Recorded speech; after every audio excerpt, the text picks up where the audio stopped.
everybody. Welcome to Biters. This is Dianne. And this is Marnell. And tonight we are talking about Fear the Walking Dead, Season 3, Episode 6, Red Dirt. And this is take 3 for us. Right, because yours truly had to update the call recorder. So here we go. No complaints here. I'm not the one doing all the work. I just talk. All right, so what'd you think? I didn't think it was bad. I didn't think it was great. And again, I am rating it based on Fear the Walking Dead against all others. I'm not rating against Prime or any other shows I watch or anything. Like Preacher? Which yes, was so good. It was.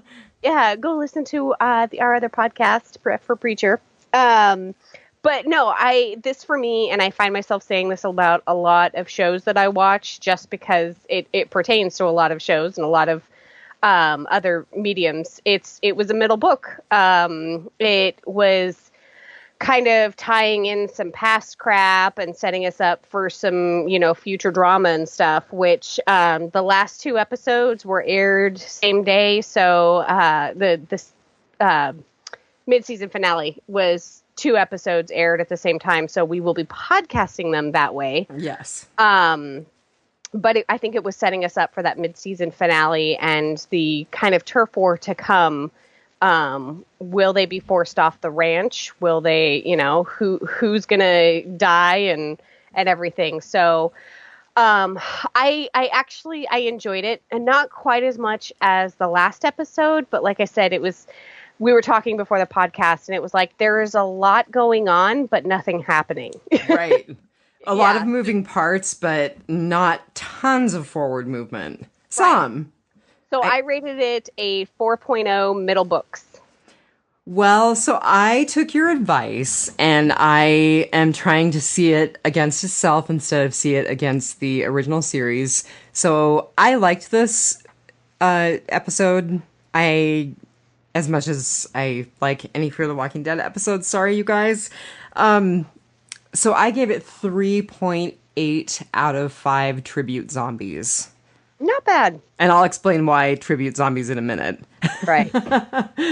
So it wasn't bad. I also thought it was kind of a middle book, but it wasn't filler. I felt like the stuff that did happen in this episode was important for the setup, and I'll talk more about that. So I think we're pretty much in agreement on that, and our ratings are closer this time. Yeah. Yeah. So I completely missed why it is called Red Dirt. So could you tell us? So we're in kind of an age-old dispute. I mean, it's a dispute older than man. I mean, even animals have turf wars, and they are talking about fighting about the whether it's the Walker guy's land or if it's Otto's land. And when he is in Nick's new little house and he has fallen off the wagon. And boy, that house went up fast, didn't it? Go ahead. Sorry. Right. It's very dry down there. We do live in a rainforest. That's true. So we can't really relate. But so he shot into the floor of the house when he was drunk, and when he was passing out on Nick's bed, he said, there's blood in this dirt. There's blood in this land. Yeah, so I think we're going to, with all the turmoil of, whether his forebears received the land legitimately or not, or if it was stolen from... think they're Navajo. Is that? I'm not sure because they said the Black Hat Reservation. I was actually going to look that up and see if that's the name of a real reservation or not. I feel bad for not knowing that right now. And of course, they also call the Otto's not really a PC kind of guy. Oh my God, his little racist rant there. I was like, calm your liberal head. He said something to that effect in Madison, and I instantly perked up. I'm like, I kind of resemble that remark. But I think he probably has some sort of racial epitaph to call them red men, or so something to that effect. It was a bit uncomfortable, I must say.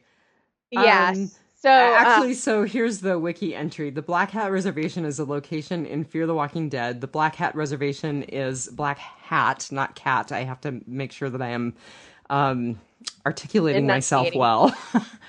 Anyway, it's occupied by a local Native American tribe led by tribal lawyer Kalitka. I don't know if I said that right. I think I did. Walker. The reservation is described by Jeremiah Otto as nothing but a truck stop, a motel, and a market populated with addicts and welfare recipients. Nice. Yeah, that was the rant he went on. But it doesn't say whether or not it's real, and I would think they would say if it was a real location. So yeah, I would think it would have. There would be 2 wiki entries, and you'd be able to link to both if it was a real place. And they don't really say what tribe they're supposed to be. So okay. So yeah, that was where Red Dirt came from. Is I think we're gonna find out that Otto's great grandpappy killed Walker's great grandpappy for the land, and it's not legitimately his, and but is any land legitimately anybody's? I was just going to say, at the risk of really pissing people off, I mean, I don't really want to lose my land and my home, but this was not my land originally. Right. So. I mean, if you purchase stolen goods without knowing it's stolen goods, yeah.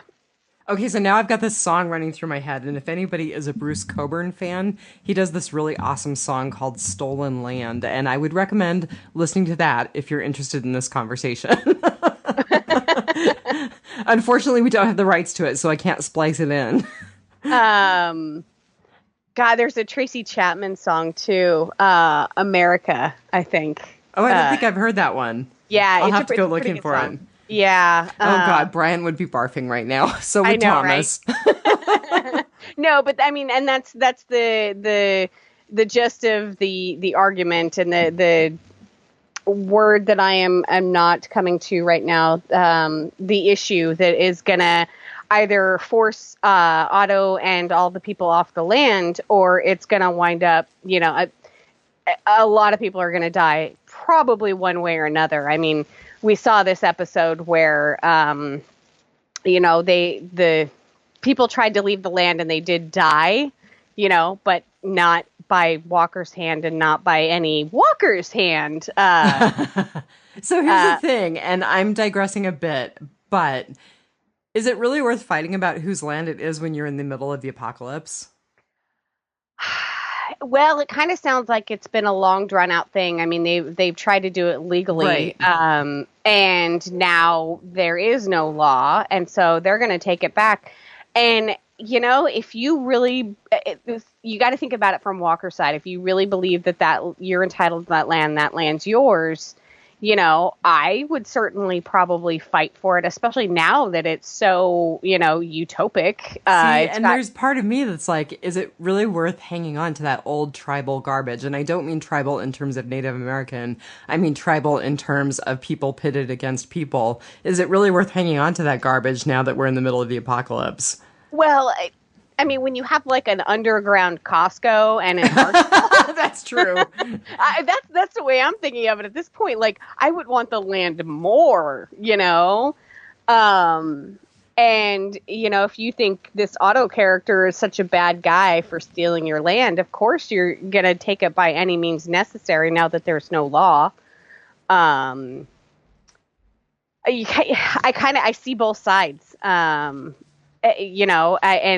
of course, you really can't. You do have to pick a side in this, and of course, because of Madison and the family, I'm right now on Otto's side, right? And it's going to come down to, I think we're going to see Otto come to an end some way or another. I mean, we've got a little forbearance with the migraines, and he fell off the wagon. Mm-hmm. And, I don't go too far, because I'm going to talk about this later. Okay.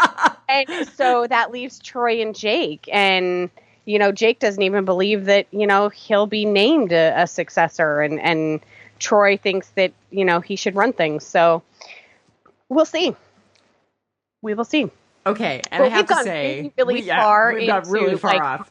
Yeah. hang on to those thoughts because they're salient for the remainder of the conversation. But yeah, I'm gonna Right. dial us back. I'm curious about the numbers. Oh, Yeah. the numbers. See, you're dialing me back because I was going to Yeah. launch Yeah. straight into director and writer.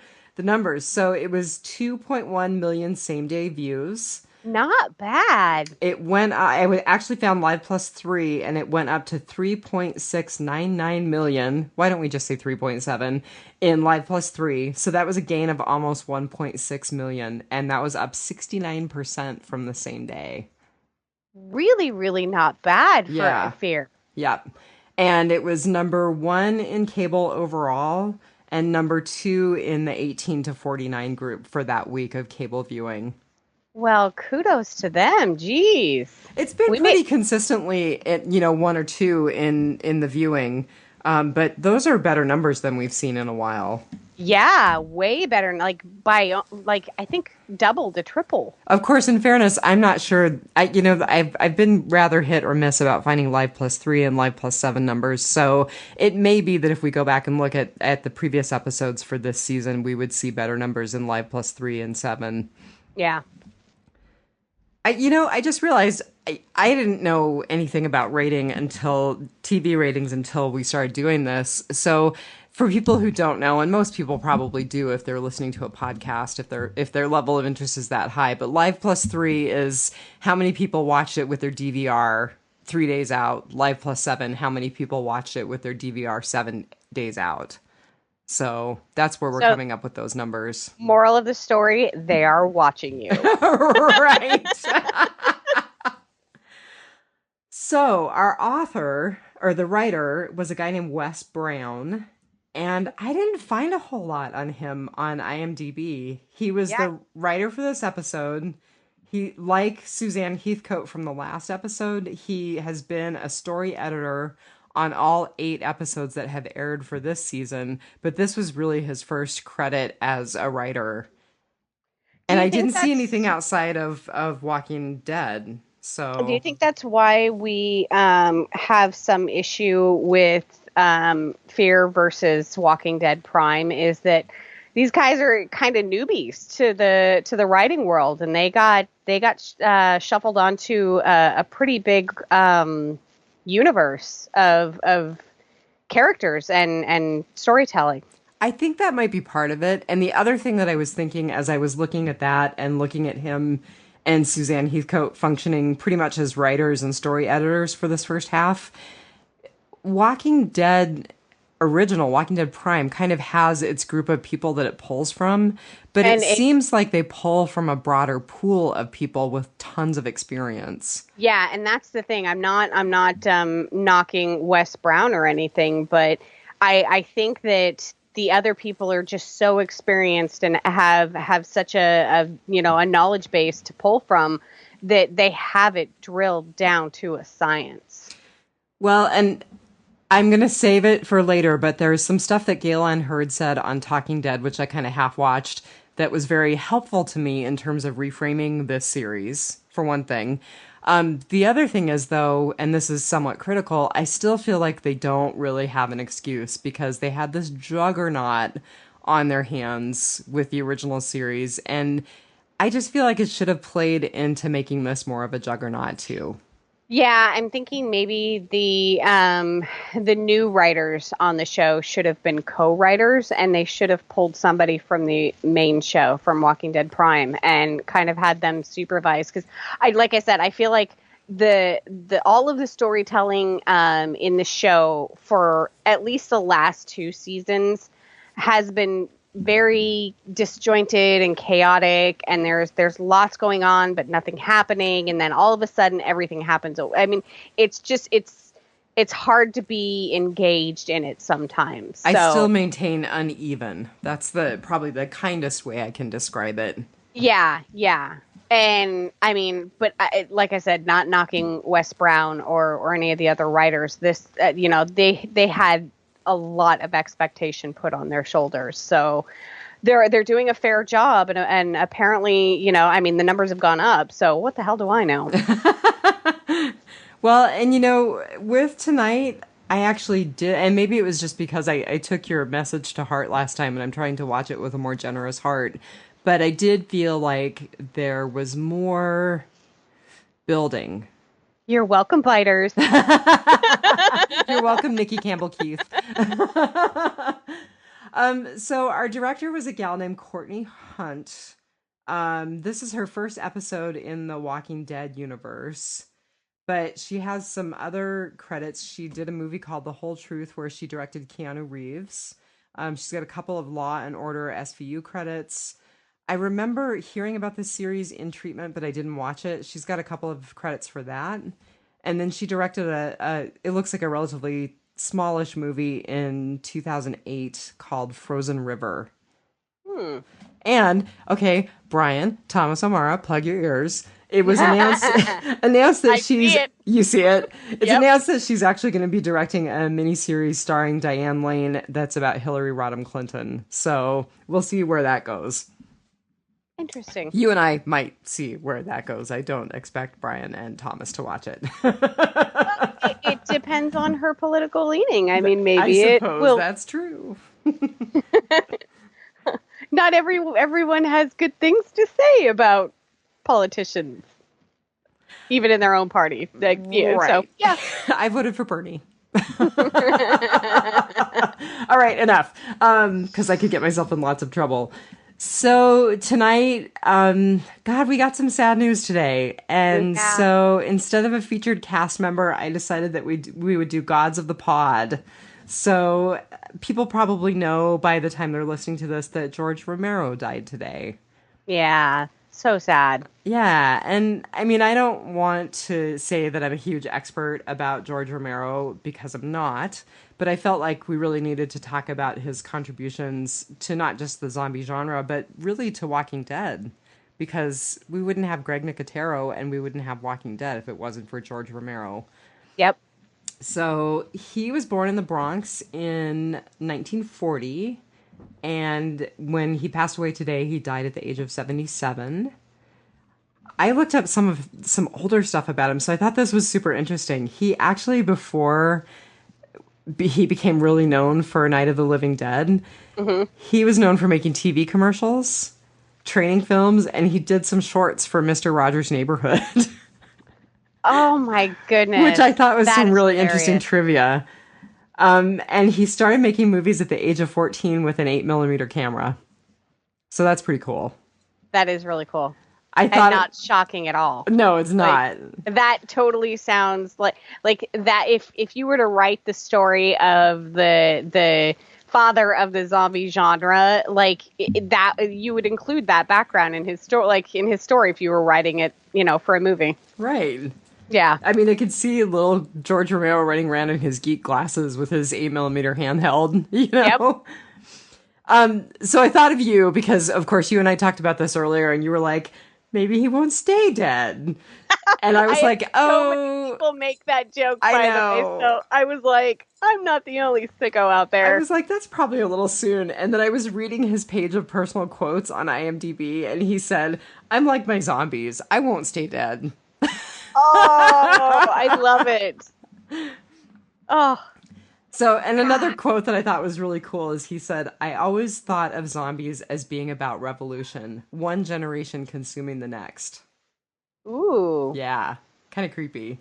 Yeah. Yeah. Because I kind of go to the whole, when hell is full, the dead will walk the earth. And I like that. Yeah, that's a different way of looking at it, that one generation consumes the next. I like it. His big surprise for me in his list of credits, he did an O.J. Simpson documentary in 1974.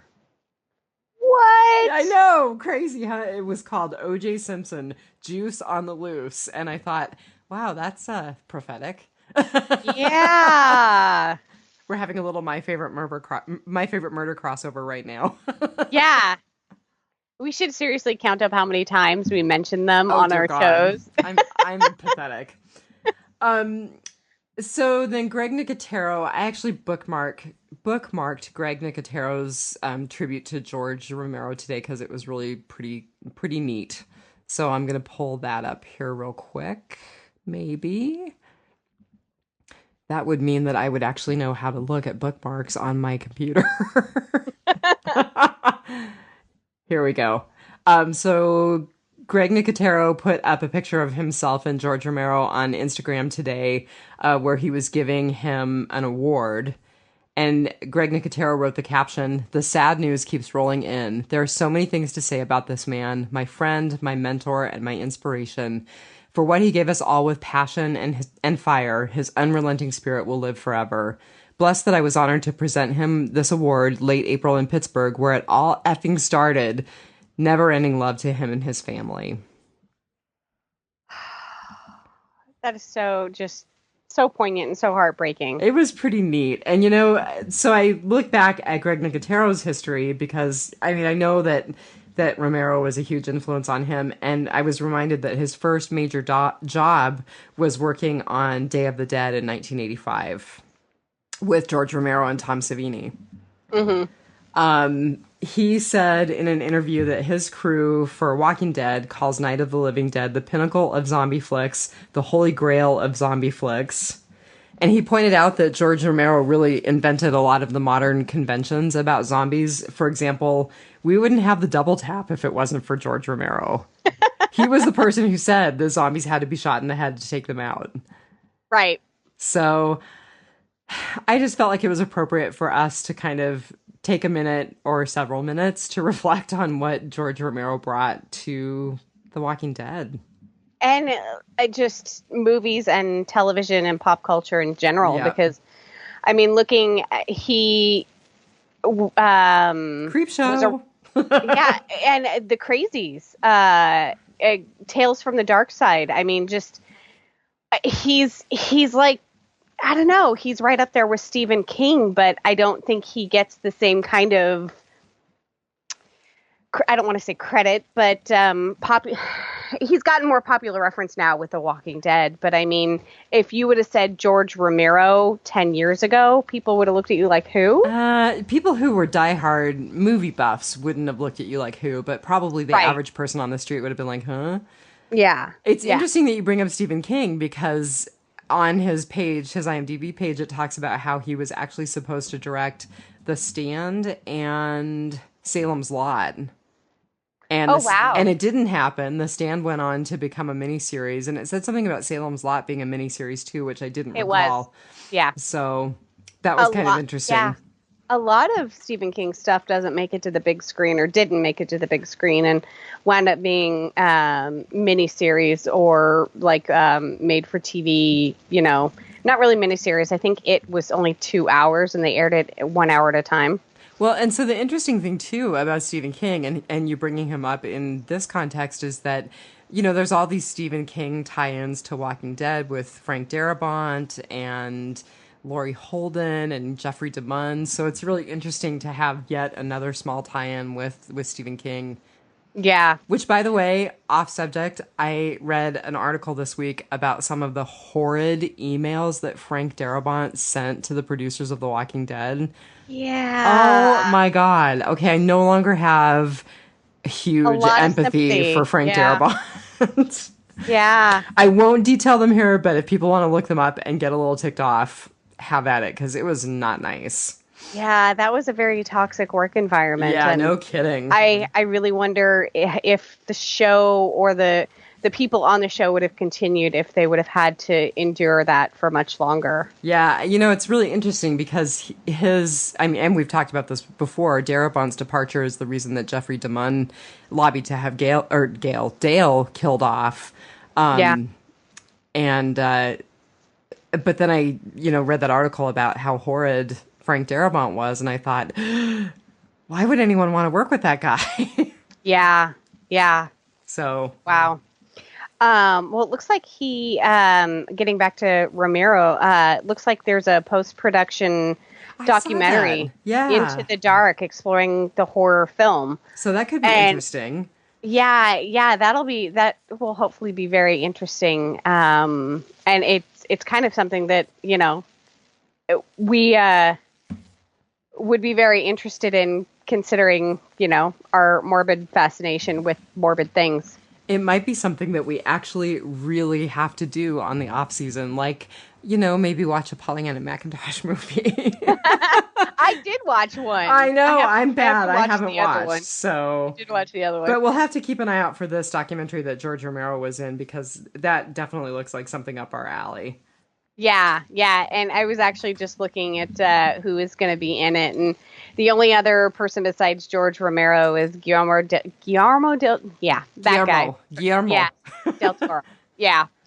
I don't see Stephen King. That sucks. That that would have been a good addition. Well, maybe they're just talking to people who direct. Yeah, because it looks like there are a ton of people that are in it, and they all are cast as himself. So, Well, it is a documentary. right. So Find it funny they don't say herself. I shouldn't laugh because you've got some really sad news too. We do have some sad news. Nicotero has had quite a rough couple of weeks having to put out statements and condolences. The set of season 8 for Walking Dead, 8? Yes. Yeah, season 8 has production has been shut down, at least temporarily, because I'm sure, as everyone knows by this point, John Bernecker, 33, a stuntman on The Walking Dead and a ton of other movies and television, fell 20 to 30 feet and missed the safety pad by a few inches. And they actually, he didn't die on scene. They were able to get him to the hospital and keep him alive, but they did make the decision to pull him off of life support, and he passed away. And I heard reports that his wife is also a stunt woman on Walking Dead, and she was there. So Girlfriend, I read, but regardless, okay. horrible. Yeah, absolutely horrible. Yeah, and if I'm not mistaken, this is actually the second stunt accident on this show in the past couple of years. Yeah, I don't know. Of course, this is, I think, the first stunt actor death in, I think, 3 years. The SAG-AFTRA, which is Screen Actors Guild, and the American Federation of Television and Radio Artists, which is their union, basically, is still investigating. The county sheriff's has ruled the death an accident, but filming will be shut down until after the SAG-AFTRA investigation is complete. So that it's really sad news for not just the Fear the Walking Dead family, but the Walking Dead family. Yes, I'm sorry, the Walking Dead family. But he was a stunt actor in a ton of other very, very big name movies and television. I mean, going through the list, Logan, he's coming up in Black Panther, which is another Marvel movie. He was a stunt actor on the show The Magicians, which I love, and he was in just about all the Hunger Games as a stunt actor. There's so many, and he's only been doing it since about 2009, 2010. He has a couple of acting credits, but it is mostly stunt work. Vampire Diaries, Green Lantern. There's just, I'm sure that I have seen him hundreds of times on the screen. That's what I was thinking. And never knew it. Yeah. So it's very sad. So I didn't know about it until I checked Twitter because I follow some of the Walking Dead actors on Twitter, and I saw Lauren Cohan's post and then started looking at it. And I think it's just nice for us to take a minute and realize that these are the guys who really do generate the action and the excitement that we see and love. I mean, I'm not dissing our actors because I know that they do some of their own stunts, but guys like this are really unsung and do some amazing work. I mean, just the body of work that he's amassed in a short period of time is pretty incredible.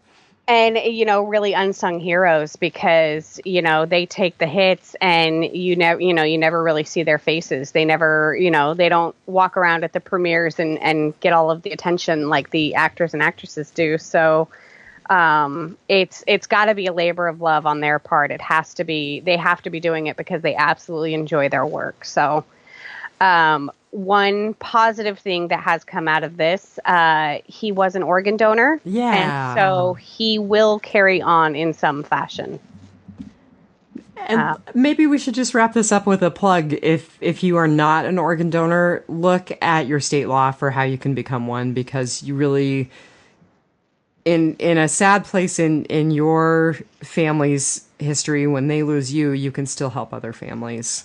Yeah, if you ever watch those videos that come up every once in a while on Facebook where, oh my gosh, did you see the one from Alaska? No, I didn't. Okay, this is actually really cool, and this is kind of a nice way to end. Or to end this segment. So recently, a gal in Palmer, which is about an hour away from me, and I go there a lot, got remarried. And I think I did see this. Her husband-to-be paid for the person who received her son's donor heart to come up and be at the wedding. Oh. And it made national news and went viral, and it was really cool.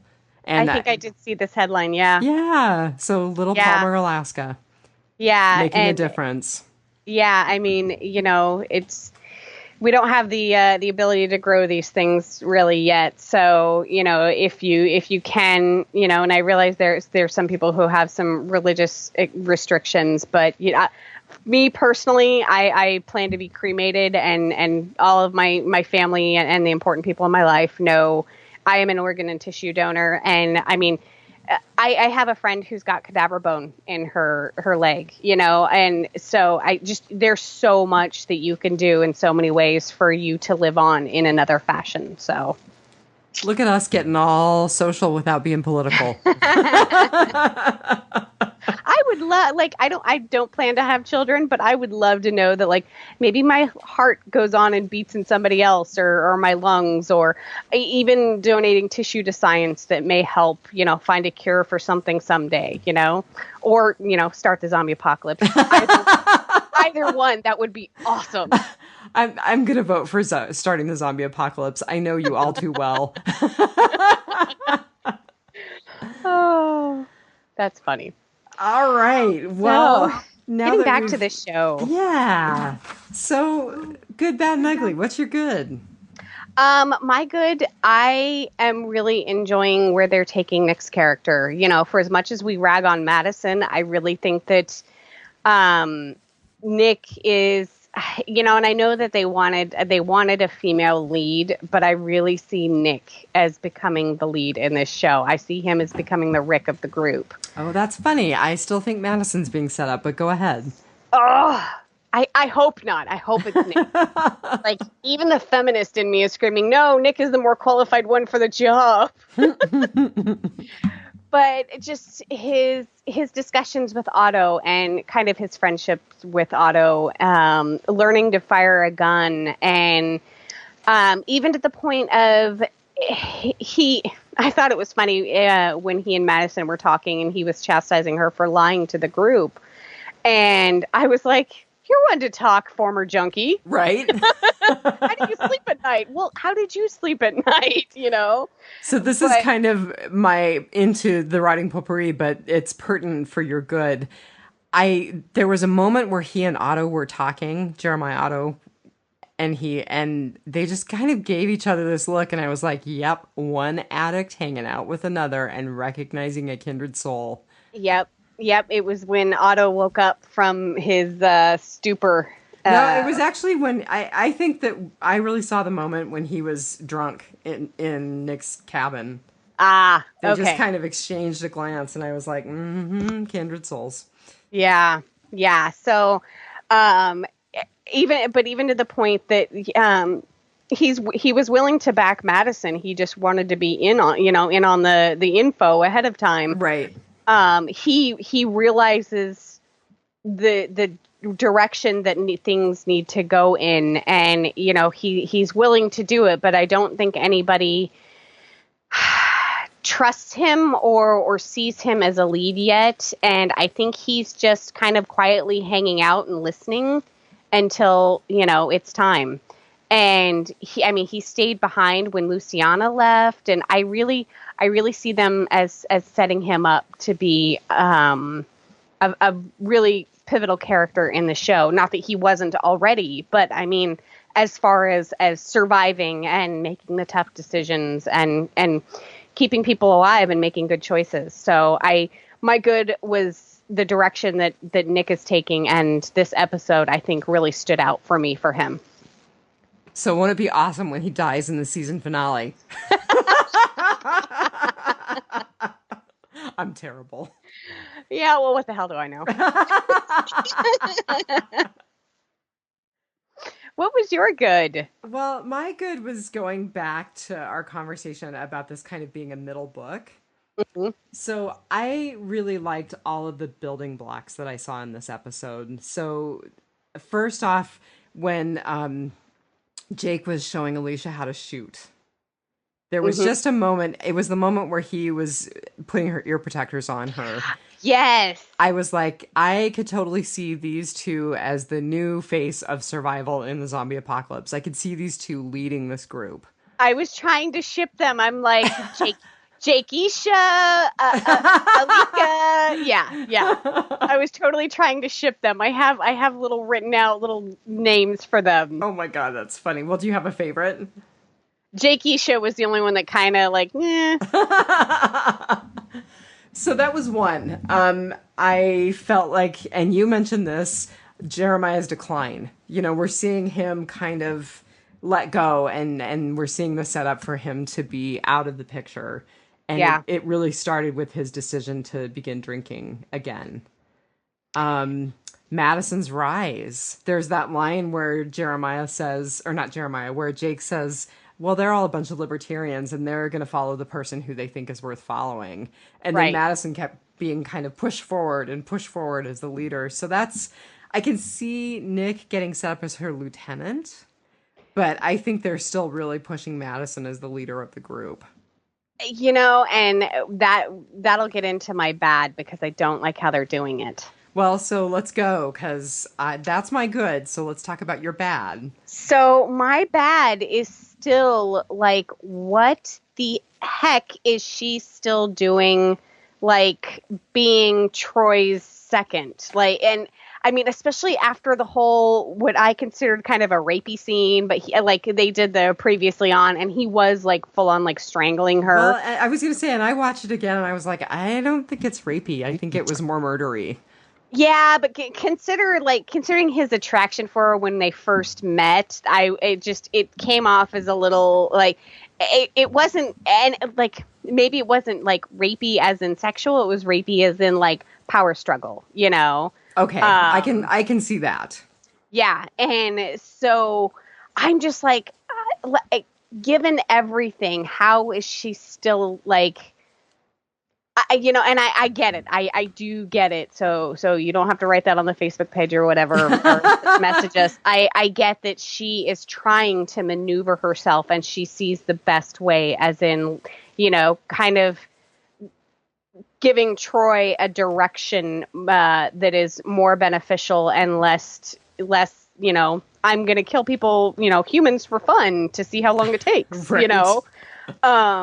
So, but I think I would have a really hard time, and I guess maybe it's a tribute to her character, that because she has her children there and she will do anything to keep them safe, she's willing to team up with this just awful, awful person, that really has no redeeming characteristics in order to be a part of the leadership for the ranch. So yeah, my bad is that she's still buddy with Troy. I get it, but I have some really rough feelings for it. Like it's icky, like it is kind of icky. Yeah. I mean, it's necessary, but it's icky. So I think, we talk a lot about this series being uneven. This is one thing that has been constant throughout the series, and it's that Madison is really cold and really calculating. And she really will do anything to survive.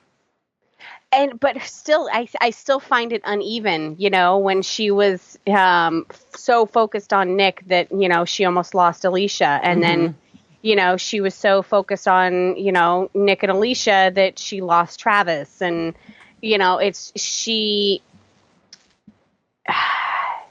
she can never, she's very hyperscopic. She can never see the forest through the trees. She's always looking one way and something happens the other. And so it actually just made me think, we don't talk about Madison in terms of addiction very often, but we have to remember she's a recovering alcoholic. And I mean, the whole definition of addiction is that you'll do anything to feed your addiction, right? At the cost of everyone else. So I think it's that kind of... And addicts do trade one addiction for another. Right. And it's that character, it's that characteristic that is still present in Madison, that she's pretty narcissistic. Yeah, in a funny sort of way. She's very... It's funny. She's so selfless about I have to protect my kids, but it's in a very narcissistic way. Yeah. I have to protect my kids for me, Right. Not for the sake of my kids.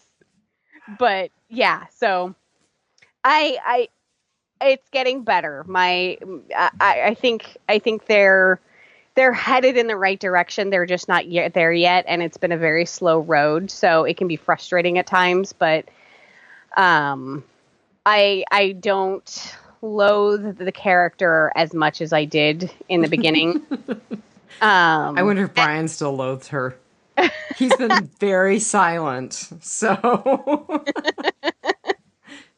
He was enjoying the series, though. He did say that he was... He did. Yeah, so... Well, my bad, which is totally... People are going to say that's so whiny and so small, but...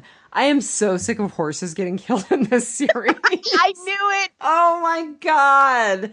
And the way that they had that poor horse laying there, with still its alive. Mouth still moving. I was like, I'm so done with horses getting killed. Can't they eat a cat, or can't a cow get devoured or something?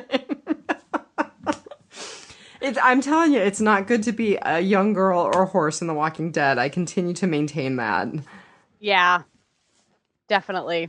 Oh, that was a little tough to watch. Well, I thought of you, and we talked about Preacher last week, and you were like, don't kill my dog. Yeah. And I'm like, don't kill my horse. Yeah, absolutely. Brian actually posted something one time at the billboard of the separation between pet and food. Pet during it, and it was food during the apocalypse, or food, and it was cows and bunnies and chickens and dogs, and where we draw those lines of what we'll eat and when. And it's kind of an arbitrary social construct on our part. Right. But, because really there's not a whole lot of difference between dog and cow, meat wise. So yeah, but I just... Yeah. Don't kill the pets. Yeah. Stop killing horses, please. No more horses. Kill a cow. Kill a chicken. They killed some chickens in season 2 of Walking Dead, so that's been done. Kill something other than a horse. Yeah. Coyotes, something. Yeah. Well, so what's your ugly? Is it a good ugly or a bad ugly? It was a mixed ugly.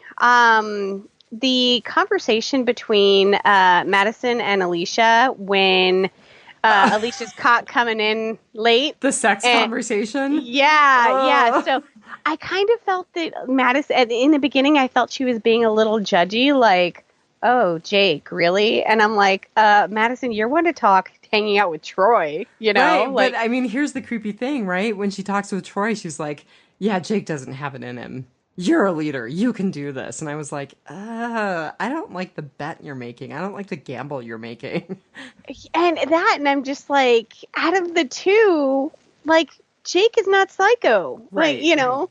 Jake's a pretty good guy. I really like the Jake Alicia thing that's going on. I And it kind of turned from that where I think she was, at that point she kind of became concerned about, Alicia getting pregnant or, falling in love and then possibly having to like leave or Jake leaving or dying or, The rhythm method is a lousy idea.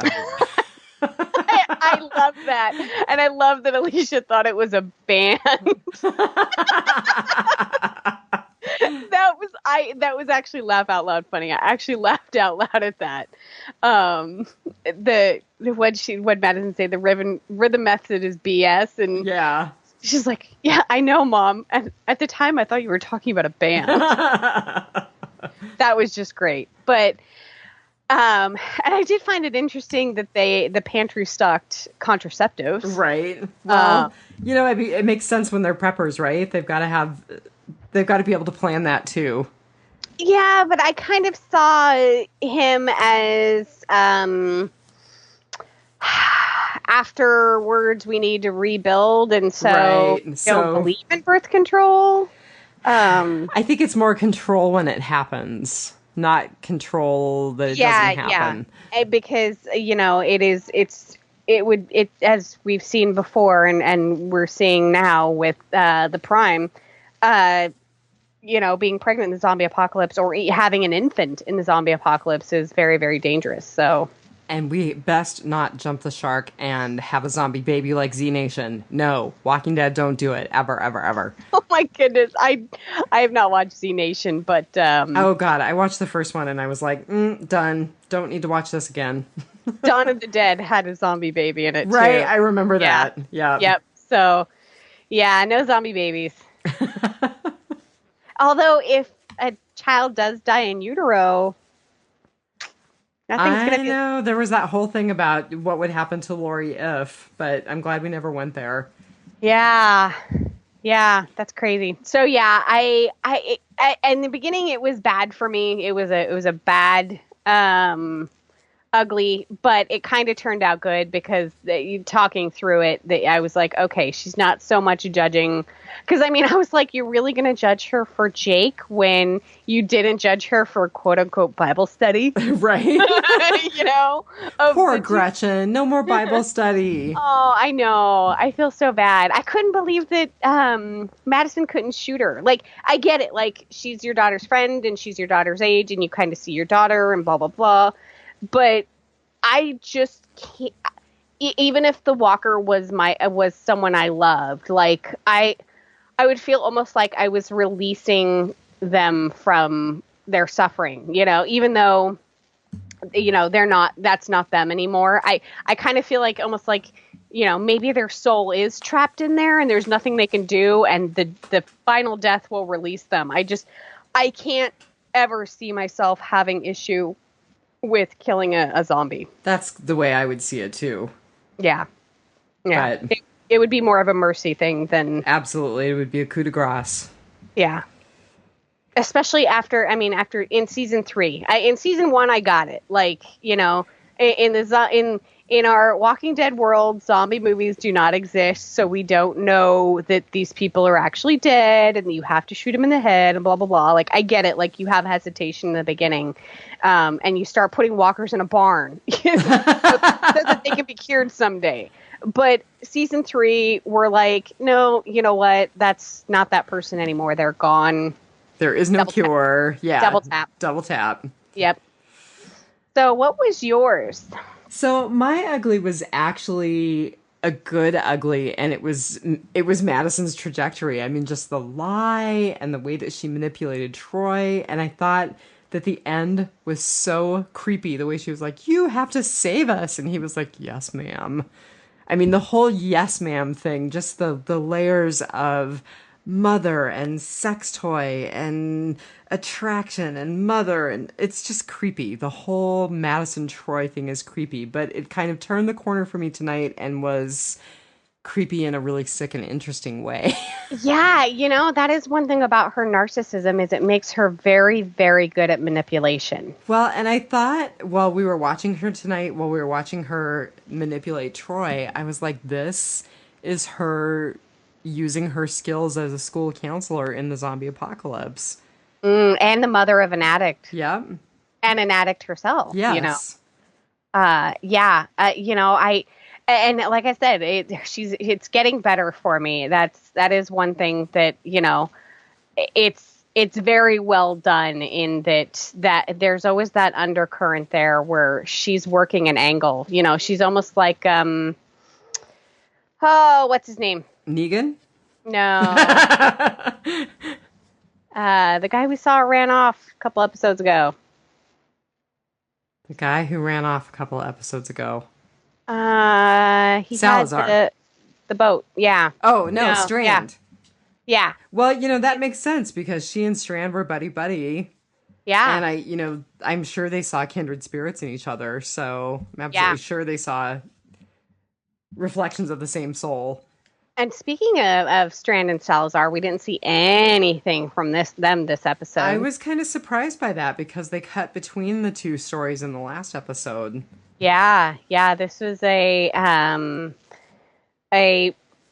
Prime Family driven episode. We haven't seen anything. We didn't see anything of Salazar and Strand. We haven't seen anything since Luciana left, and we still have Ophelia out there somewhere. I mean, we're fractured again. We're getting fractured. Do you think we'll see Luciana again? Yes. Okay. I think you're probably right. I mean, I don't think they just let her walk off without some sort of resolution later. But I also thought that the whole, Madison acknowledging that Nick stayed and chose them over Lucy, I thought that was interesting. But I don't know how they're gonna tie everything together, if they ever will or can, because I'm pretty sure Ophelia went north and I think Luciana it's got to be south. at the dam. I think that's where it's going to all come back together. Yeah. Well, we're gonna have to leave the ranch at some point. It is the prison. There's going to be no forward momentum in the show if we stay at the ranch. So, whether it's an entire season at the ranch and we have, all out war during that season or and it drives them out or something is going to drive them out of the ranch at some point. And that is how, we will meet back up with our satellite characters. I think we're starting to walk through some rotting potpourri. We stumbled into it without even knowing.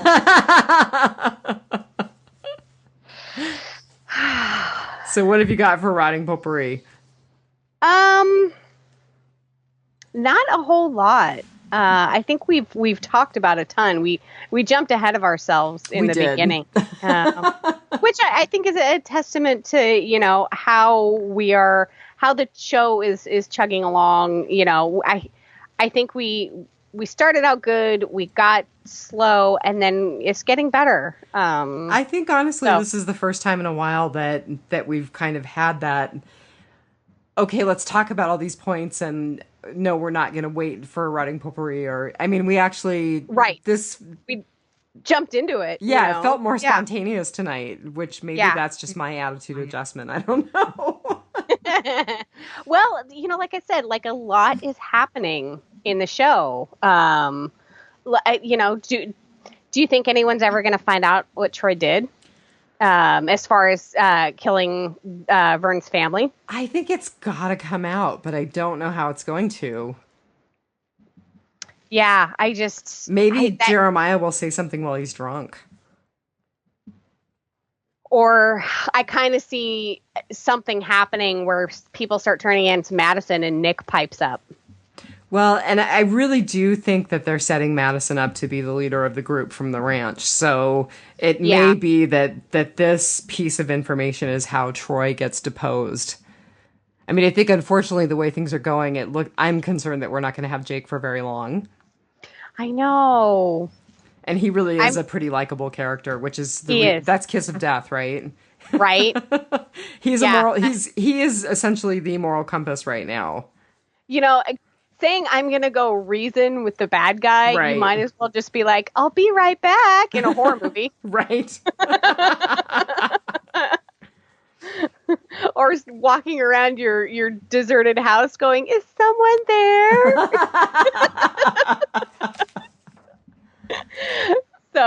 Yeah, we are podcasting a little bit behind, and they have done the finale. The finale, the 2-episode finale, mid-season finale. So, do we have any bold predictions on deaths besides Otto? Besides Jeremiah Otto? Yeah. I think Jake's gonna bite it. You think so? Yeah. You think Walker will kill him? I think someone from Walker's group. Maybe not Walker, but someone from Walker's group. Yeah.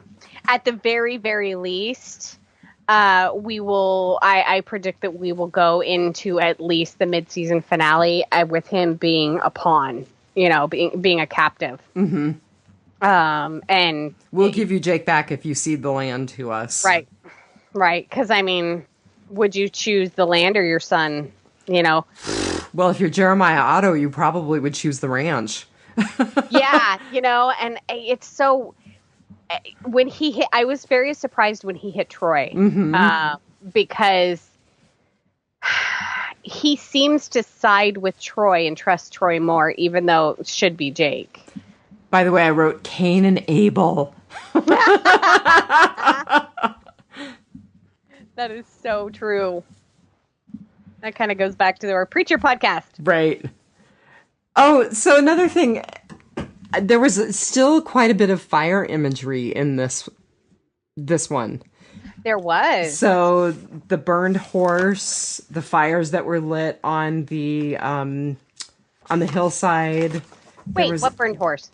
The horse that was standing at the gate, it got burnt coming through the fires. Oh, I didn't notice that. Yeah. I thought that he just had some funky coloring on him. No, I think they were trying to imply that it got burnt coming through the fires because Jeremiah said something to the effect of, they wouldn't just let him go and let him come through the fires and get hurt. Something's happened to them. Yeah, and horses are not known to be very smart around fires. I have ridden my horse through fire. Thank you very much. Okay, no, horses are not naturally good with fire. Right. They have to have a bond with their human. Yeah. Yeah, and I thought think that Walker's, because Otto's group is right in that they have the numbers, they have the weapons, they have the ground, and the way that Walker's people are doing it to scare them off the land and fracture them. Yeah, I thought that was good too. He's trying to get rid of one or two at a time. Mm-hmm. Yeah, it's very effective because that's all they have going for them right now is fear, and lighting those fires was kind of genius, surrounding the camp in fires and, getting everyone to freak out. Yeah. Yeah. So. But I think that's all that I had. I think that's about all that I've really got too. I definitely liked the way that it ended. The thing that Gail Ann Hurd said on Talking Dead, I've got to just mention that real quick. So she talked about how they basically have debunked the things that fans have been saying all along with these first couple of seasons of Fear. And I thought, oh God, she's right. Because she's like, people would say, well, I would just get on a boat and everything would be fine. So they put all of our people from Fear the Walking Dead on a boat, and guess what? Everything wasn't fine. Yeah. And now they're debunking I would just go hang out with all the preppers and everything would be fine.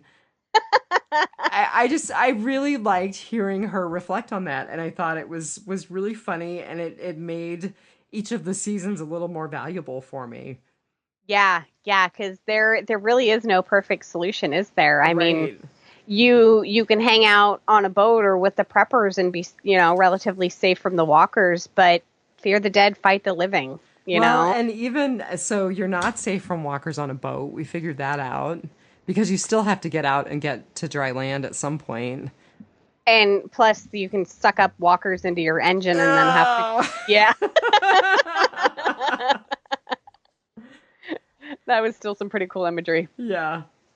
Anyway, I like that. It was a neat little point from Talking Dead, so I thought I would share that. Yeah.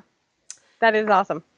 Anyway, well, I don't think I have anything else. Nope. We have one more episode to podcast. We're doing The Unveiling and Children of Wrath next. Correct. And I think we're going to try to get the last retrospective done with Thomas this week, too. Right. So, and we are winding down to Walking Dead Prime. Yeah, and I believe I wrote down that this comes back on September 10th. So it looks like they're going to just fill the space with fear until until Walking Dead Prime premieres. Right. Well, on that note, the dogs are barking, the husband is growling.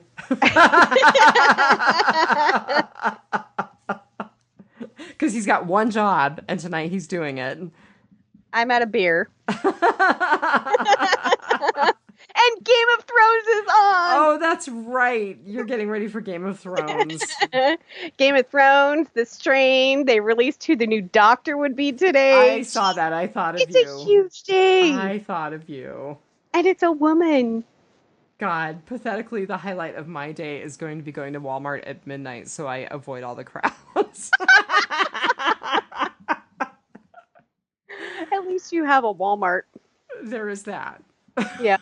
Although some people might not think that was something to celebrate. Yeah. We had a Walmart. We're pathetic, you guys. Yeah. The capital city of Alaska does not have a Walmart. But you do have black bears that come into your liquor stores. Yes, we do. And check out the candy section in the liquor stores. Yeah. Yeah. But, alrighty, so. Just remember. Take it one dead day at a time. We're so bad. I think we were just a little off on one word, but other than that, we're getting better. Madison's rubbing off on us. We actually really need to practice. You'd think I've been doing this for a year now. My 1 year podcast anniversary was earlier this week. It was during our Preacher podcast, right? Yes, the good news, folks, if you haven't listened to our Preacher podcast and you're watching Preacher, the good news, the gospel according to AMC's Preacher. Yes. I came in on episode 2. Diane's original host was I think Todd and I did the first one together, and Todd was just kind of meh. Yeah. He wasn't really that excited about it. And so I was the temporary fill-in co-host, and then I was the temporary fill-in co-host for Walking Dead, and so yeah. And now you have a career. And now I have a career. If only you got paid. Yeah, I'm an unpaid intern on a nice career track. Do it live! So, all right. Let's end with go ahead and, like us, share us on Facebook, rate us on iTunes or whatever medium you listen to us. You can go to Southeast Media Group and listen to other great podcasts. Media Group. Southgate.